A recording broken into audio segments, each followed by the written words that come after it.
नमस्कार, पराग सिंघल फिर उपस्थित है आपसे वार्ता करने के लिए। और पिछली बार आपने मेरी वीडियो देखी थी जिसमें मैंने माननीय उच्च न्यायालयों के ट्रेस्टिशन एंड रिवोकेशन पे आपको महत्वपूर्ण निर्णयों से अवगत कराया था और आपने काफ़ी पसंद की, जो आपके प्रैक्टिस में काफ़ी सहायक होंगी। और मैंने अभी अपने साथियों के मशवरे से, सलाह से कुछ सुझाव जो दिक्कतें आ रही हैं पोर्टल जीएसटी के अंदर पोर्टल पे, उनको मैंने संकलन किया है। मैं आभार व्यक्त करना चाहूँगा अपने साथियों का, अपने अग्रजों का, जिसमें विशेष रूप से अंजलि कुमार श्रीवास्तव लखनऊ से हैं, प्रमोद राजे सुल्तानपुर से हैं, आई अब्बासी गोरखपुर से, अनुराग सिंह मुरादाबाद से, आशुतोष सिंघल हापुड़ से, रमेश चंद्र जायसवाल बनारस से हैं, आशुतोष मोदी झांसी से हैं, कपिल देव महाराजगंज से हैं, राजेश शर्मा कुशीनगर से हैं, और भी साथी हैं। सबका नाम लेना संभव नहीं है, लेकिन इन्होंने काफ़ी मुझे अच्छे सुझाव दिए हैं, समस्या बताई हैं, तो मैं उनको कंपाइलेशन किया है और फिर उसको मैंने तैयार किया है। तो मैं आपके सामने प्रस्तुत कर रहा हूँ। यदि आप सहमत हैं और उन समस्याओं से सामना कर रहे हैं तो आप मुझे समर्थन ज़रूर दीजिएगा और मेरी वीडियो को पूरी देखेंगे तो आपको पूरा जानकारी हो पाएगी। और इसके साथ ही लाइक करिएगा और शेयर करिएगा, साथ में अपने साथियों से सब्सक्राइब जरूर कराइएगा। सबसे बड़ी समस्या ये आ रही है कि जैसे मोबाइल यूनिट जो गाड़ी पकड़ती हैं और मान लीजिए वो इंटरस्टेट गाड़ी है, मान लीजिए कलकत्ता से गाड़ी आई और यूपी पकड़ी जा रही है तो इंटरस्टेट हो गया, तो इस आधार पे वो जो पेनल्टी जमा होती है, टैक्स जमा होता है, तो वो टेम्प्रेरी आईडी क्रिएट करके तब जमा करते हैं, ये मानकर कि वो रजिस्टर्ड यूपी में रजिस्टर्ड नहीं है, इसलिए उसका नई यूपी में रजिस्ट्रेशन होना चाहिए। जो टेम्प्रेरी आईडी के थ्रू रजिस्ट्रेशन वो कर देते हैं।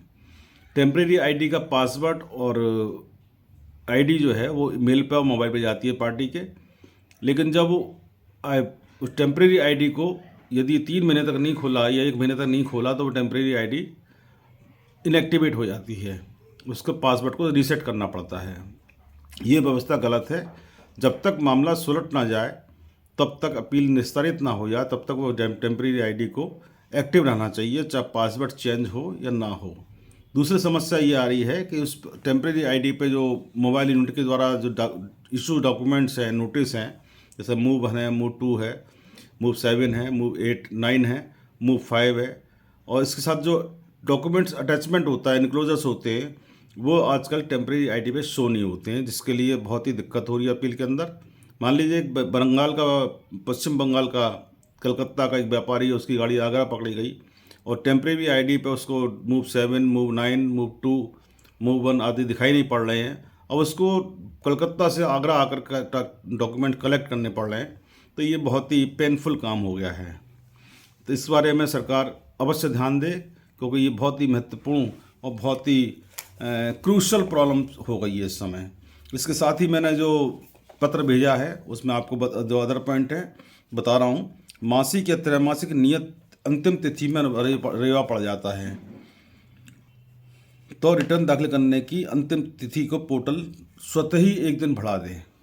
जो हॉलीडे पड़ जाता है या कोई ऐसा मतलब त्यौहार पड़ गया, छुट्टी होती है, तो पोर्टल को ऑटोमेटिकली एक दिन वर्किंग डे के लिए बढ़ा देना चाहिए। तो सरकार का कहना है कि वर्किंग डे में काम किया जाएगा। आपको देखा होगा नोटिस आता है तो उसमें लिखा था कार्य दिवस 7 दिन, कार्य दिवस 7 दिन या 5 दिन होता है। तो ऐसे ही पोर्टल को रिटर्न दाखिल करने में भी वर्किंग डे को ऑप्शन देना चाहिए।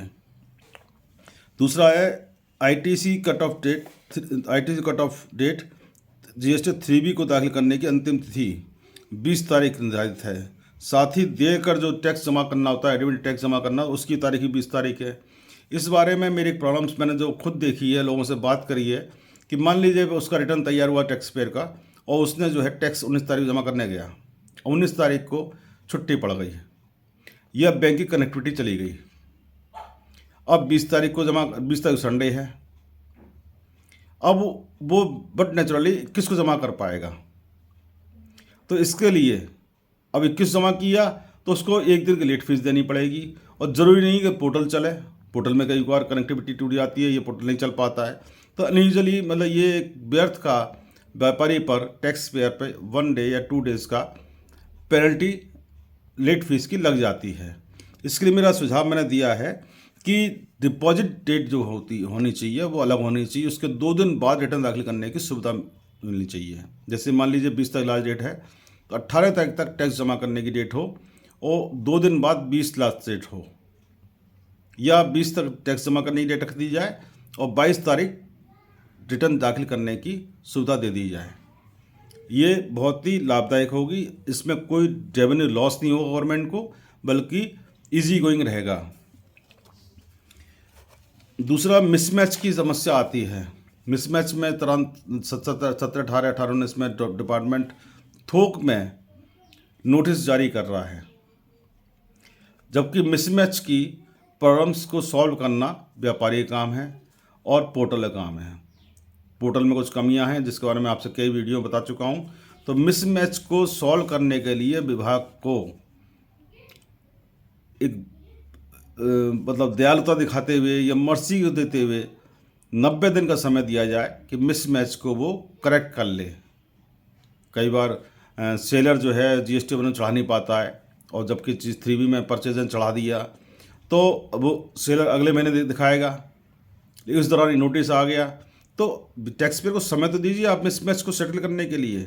तो हमारे जो लिखा है डिमांड में 90 दिन का समय दिया जाए कि मिसमैच को वो सेट कर ले।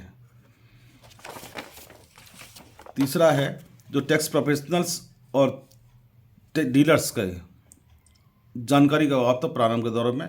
17-18 विशेषकर 18-19 में भी बहुत ज़्यादा रमा नहीं हुआ था, एक्टिव मतलब जानकारी नहीं हो पाई थी। तो उसमें बहुत सारी गलतियां हुई हैं मिसमैच की, या बहुत सारी गलतियां पोर्टल पर रिटर्न दाखिल करने में हुई हैं। तो लेकिन वो चोरी की मंशा नहीं थी, उसके अंदर टैक्स एवेशन की कोई मंशा नहीं थी।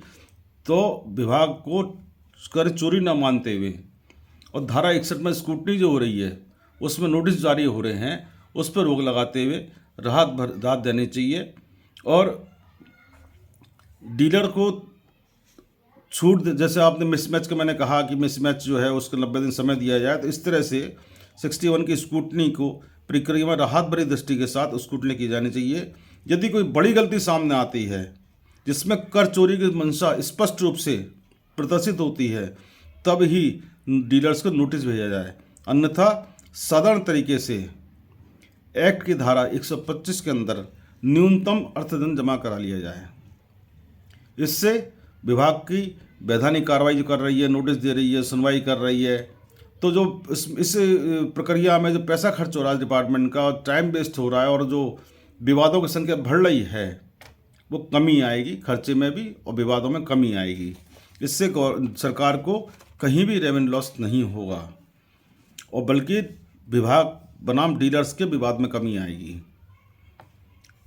दूसरी बात यह है कि मेरा एक सुझाव ये भी है कि ऐसे मामलों में विवाद से विश्वास जैसी एमनेस्टी स्कीम लागू किया जाए 17-18, 18-19 के लिए। मैं समझता हूँ मेरी डिमांड है 17-18, 18-19, 19-20 तीनों साल के लिए एक विवाद से विश्वास की जैसी एमनेस्टी स्कीम लागू करे, और टैक्स के अमाउंट है या आईटीसी का मामला है या जैसा भी है, मान लीजिए सरकार का कहना है कि 2 लाख का टैक्स एवेशन हुआ है और व्यापारी कहता है 20,000 का हुआ है, डिस्प्यूटेड अमाउंट 1,80,000 हो गया, मिसमैच का मामला चल रहा है, तो उसमें इजीली सेटलमेंट करके विवाद से विश्वास की ओर सेटलमेंट है, उसमें 5% या मैक्सिमम 10% की पेनल्टी इम्पोज करके मामले को सेटल कर देना चाहिए, ताकि व्यापारी विवाद में न फंस के व्यापार में ध्यान दे, और व्यापार में ध्यान देगा तो टैक्स ज़्यादा रेवेन्यू कलेक्ट कर पाएगी सरकार। व्यापार बढ़ेगा तो टैक्स बढ़ेगा, टैक्स बढ़ेगा तो सरकार को रेवेन्यू ज़्यादा बढ़ेगा। दूसरी बात यह है कि टैक्स लायबिलिटी जो बन जाती है उस पर सरकार 18% ब्याज वसूल कर रही है, जबकि आजकल रेट ऑफ इंटरेस्ट की हर बैंकों में हर जगह घट रहा है, लेकिन जीएसटी में 18% है। तो हमारी डिमांड है कि 18 की बजाय 12% होनी चाहिए। एक बात और मैं बता दूं आपको, चूँकि मैं आप लोगों से बात करने के लिए बहुत मुझे पढ़ना ही पड़ता है, विद्वान लोगों से डिस्कस करना पड़ता है। जीएसटी का अकाउंट आरबीआई में है। आरबीआई के पास पर मंथ 1,50,000 करोड़ रुपया डिपॉजिट हो रहा है जीएसटी अमाउंट में, जो कि भारत सरकार का है। तो भारत सरकार उस पर ब्याज प्राप्त कर रही है। जीएसटी आरबीआई ब्याज दे रही है, जहाँ तक मुझे जानकारी मिली है। इस बारे में तो जो सक्षम अधिकारी वो बता पाएंगे। तो ब्याज आरबीआई से ले रही है और व्यापारी से भी ले रही है, डबल इंटरेस्ट गेन करने का चल रहा है। इस बारे में सच्चाई कितनी है, इसको आप अधिकारियों से पूछ सकते हैं या सक्षम अधिकारी से आप आरटीआई डाल सकते हैं। तो रेट ऑफ इंटरेस्ट का मेरी डिमांड मेन है, रेट ऑफ इंटरेस्ट 12% होनी चाहिए, क्योंकि मार्जिन ऑफ प्रॉफिट बहुत कम होता जा रहा है, क्योंकि कंपटीशन का युग है इसलिए। अब जैसे मामला आता है पंजीयनों को पुनः सक्रिय करना, रिवोकेशन करने के मामले में, तो इसके लिए जो पिछले 3 साल में या 5 साल में जो नंबर इनएक्टिव हो गए हैं, रजिस्ट्रेशन कैंसिल कर दिए गए हैं, जबकि भारत सरकार और प्रदेश सरकार लगातार निर्देश दे रही है विभागों को कि पंजीयन बढ़ाए जाएं, लेकिन रिटर्न दाखिल ना करने के कारण या अन्य कारण से, या एसआईबी हुई उसमें अवेजन मान करके उसका रजिस्ट्रेशन कैंसिल कर दिया, या अधिकारी सर्वे करने गया वहाँ फॉर्म नहीं मिली तो उसको ये एग्जिस्ट ना मानते हुए फॉर्म का रजिस्ट्रेशन कैंसिल कर दिया गया। तो एक तरफ तो आप कह रहे रजिस्ट्रेशन बढ़ाइए, एक तरफ रजिस्ट्रेशन कैंसिल किए जा रहे हैं। तो सरकार को रजिस्ट्रेशन जो इनएक्टिव हुए हैं, जो कैंसिल कर दिए, उसको रिवोकेशन के लिए एक प्रॉपर चैनल बना करके, एक प्रॉपर योजना बना करके उनको एक्टिव कराया जाए, रिवोकेशन कराया जाए। हमने इस बार सुझाव दिया था पहले भी, अगस्त 21 में जब वित्त राज्य मंत्री महोदय से मिले थे और हमारे मुख्य सचिव उत्तर प्रदेश से मिला था। तो जो रिवोकेशन कराना चाह रहा है उसमें दिया सुझाव कि रिवोकेशन कराना चाह रहा है और उसका रिटर्न की पेंडिंग सी है, ब्याज वो टैक्स देना है, तो उसके लिए एक ऑटो पॉपुलेट रिवोकेशन व्यवस्था पोर्टल पर होनी चाहिए। कि उसने मान लीजिए रिवोकेशन कराना है तो उसने एप्लीकेशन डाली पोर्टल पे और उसको एक फ़ीस जमा कर दी उसने, उसके 48 घंटे या 72 घंटे में उसका रिवोकेशन एप्लीकेशन खुल जाए, उसमें रिटर्न दाखिल कर दे, टैक्स जमा कर दे, लेट फीस जमा कर दे और ब्याज जमा कर दे। उसके बाद में वो ऑटोमेटिकली 72 घंटे बाद उसका रजिस्ट्रेशन एक्टिव हो जाना चाहिए। ऐसे ही मैं जो कह रहा हूँ कि बहुत लंबे समय से रजिस्ट्रेशन कैंसिल कर दिए गए हैं, रिवोकेशन की टाइम निकल चुका है। हर व्यापारी हाई कोर्ट जाने के लिए मतलब स्थिति नहीं है, हाई कोर्ट का खर्चा बहुत होता है, ट्रिब्यूनल है नहीं। अपील ग्रेड 2 से उसने करा तो उस अपील ग्रेड 2 ने उसकी एप्लीकेशन रिजेक्ट कर दी, अपील रिजेक्ट कर दी। तो इसका नुकसान सरकार को क्या हो रहा है कि वो व्यापारी तो व्यापार कर रहा है, एज ए अंडरस्टोड डीलर काम कर रहा है। जो अंडरस्टोड डीलर काम कर रहा है, व्यापार कर रहा है, तो टैक्स तो सरकार को दे नहीं रहा है। डायरेक्ट इनडायरेक्ट सरकार नुकसान किसका, वो सरकार का नुकसान हुआ। तो इसके लिए सरकार को एक व्यापक अभियान चला करके रिवोकेशन के लिए सुविधा देनी चाहिए और उसका रजिस्ट्रेशन एक्टिव कराया जाना चाहिए, रिवोकेशन कराया जाना चाहिए। इसके लिए भले ही सरकार उसके लिए 500 फीस रखते, 1000 फीस रखते, उसमें कोई व्यापारी आपत्ति नहीं करेगा, क्योंकि उसका व्यापार एज ए रजिस्टर्ड डीलर चालू हो जाएगा। अब जीएसटी 10 के लिए बड़ी समस्या आ रही है। जीएसटी 10 जिसका ज़्यादातर लोगों को दाखिल नहीं किया है। अब मान लीजिए दाखिल करना पड़ा, मान लीजिए मेरा 18-19 का रह गया, अब मैं 21-22 दाखिल कर रहा था, बस अब 18-19 से 10,000 की पेनल्टी मांग रहा है। पहले 18-19 10,000 दो, फिर 19-20 10,000 दो, फिर 20-21 तो 10,000 दो, फिर आप 21-22 का दाखिल कर पाएंगे।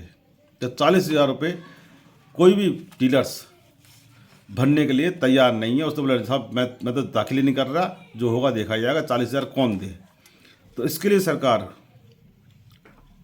मेरी पुनः निवेदन है सरकार से, इसके लिए 17-18 से लेकर अभी तक 21-22 तक के लिए एक एमनेस्टी स्कीम या राहत प्रोत्साहन राहत स्कीम चलाए। उसमें पर ईयर 1,000 रुपये या 2,000 रुपये या 500 रुपये, जो भी सरकार ठीक समझे, वो उसको अलाउ कर जमा करके और जीएसटी 10 को जमा कराने की, दाखिल कराने के लिए सुविधा प्रदान करें।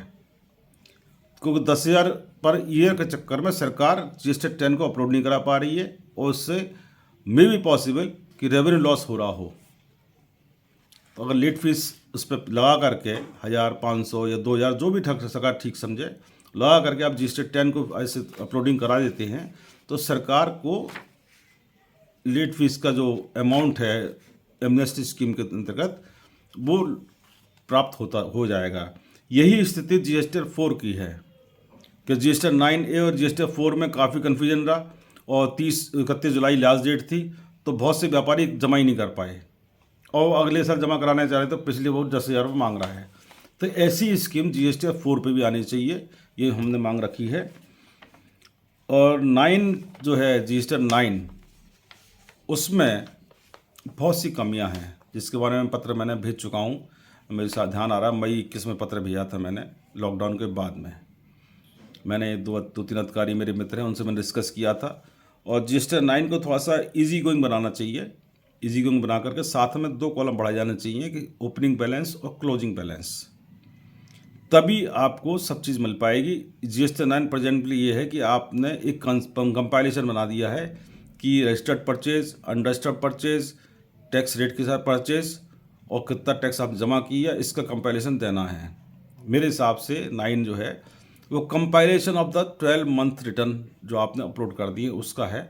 जबकि GST आपने देखा होगा वैट में और सेल टैक्स में भी, वैट में फॉर्म नंबर 52 था, सेल टैक्स में फॉर्म 81 था, जिसमें टोटल सेल फिगर, टोटल जो ऐसे registered dealer, unregistered dealer, एजेंटेड items, ऐसे सेल फिगर था। ओपनिंग स्टॉक कॉलम हुआ करता था, क्लोजिंग स्टॉक कॉलम हुआ करता था, और सारी समरी बन करके दाखिल करती थी। इसमें कोई चोरी की मंशा नहीं है, व्यापारी कभी चोरी करना मंशा नहीं रखता है। लेकिन 9 ऐसा बना दिया गया कि जिसमें बहुत ज़्यादा उलझने हैं। तो 9 को थोड़ा सा ईजी गोइंग बनाया जाए जिससे उसकी उपयोगिता बढ़े, और 9 दाखिल करने के लिए डीलर्स, टैक्स प्रोफेशनल्स उत्साहित रहें। क्योंकि मेरा मानना है कि जब तक प्रोत्साहन नहीं देंगे तब तक काम पूरी तरह से सफल नहीं हो पाता है। ऐसे ही वार्षिक रिटर्न दाखिल करने में ITC उपलब्ध कराने के लिए धारा 16 सेक्शन 16 सबसेक्शन 4 में छूट दी जानी चाहिए। वैट में चलन था कि यदि ऐसी व्यवस्था था, और यदि ऐसी व्यवस्था कर दी जाती है तो रिटर्न, इससे डीलर्स को काफ़ी राहत मिलेगी। इससे सरकार को प्राप्त होने वाला राजस्व की कोई हानि नहीं होगी। लेकिन यदि इसे प्रतिबंधित किया गया है तो डीलर्स को दोहरा बोझ पड़ेगा रेवेन्यू का। राज्य ई इनवॉइस जो सरकार ने व्यवस्था चालू करी है, ई इनवॉइस जनरेट करने के बाद में ही GEPP पोर्टल पर 3 दिनों बाद दिखता है। उल्लेखनीय है कि 3 दिन बाद GEPP पोर्टल से ई इनवॉइस की प्रति प्रिंट कराने की सुविधा नहीं है। यह GEPP पोर्टल बहुत बड़ी कमी है। मैंने आज टैक्स इनवॉइस जनरेट किया, 3 दिन बाद दिखाई पड़ रहा है, तो मतलब गाड़ी खड़ी रखूँगा अपनी मैं, और गाड़ी खड़ी रखूँगा। उसमें प्रैक्टिकल प्रॉब्लम ये भी आती है कि मान लीजिए मैंने 2 तारीख को जनरेट किया, वो दिखाई पड़ रहा है 4 तारीख को। अब 4 तारीख को मैंने ई बिल जनरेट किया, तो उसमें इनवॉइस डेट आ रही है 2 दिसंबर। तो मोबाइल यूनिट कहती है नहीं साहब, टैक्स इनवॉइस की डेट और ई इनवॉइस की डेट में डिफर है, ये सब कर चोरी हो रही है इसमें, और गाड़ी जब्त कर लिया जाता है। और तुरंत जो है मोबाइल यूनिट उस पर पेनल्टी और टैक्स जमा कराती है। मेरे साथ कई ऐसे मामले सामने आए हैं जिसमें ये चीज़ देखा गया है, जबकि कर चोरी कोई मंशा नहीं है, लेकिन उनको अपना टारगेट पूरा करना है। तो ये कमियां भले डिपार्टमेंट की हों, उससे कोई मतलब नहीं है, डीलर्स पे पेनल्टी का बोझ पड़ना ही पड़ना है, मतलब बकरा व्यापारी को बनना ही बनना है। तो साथियों, ये मैंने सुझाव भेजे हैं, आपको पसंद आए तो मुझे आप समर्थन कीजिएगा। मेरे व्हाट्सएप पे आप अपने कमेंट लिख सकते हैं, और इस वीडियो के नीचे भी कमेंट बॉक्स होता है, उसमें ये लिख सकते हैं। मेरे को अच्छा लगेगा, मेरा उत्साहवर्धन होगा। धन्यवाद, नमस्कार, जय हिंद।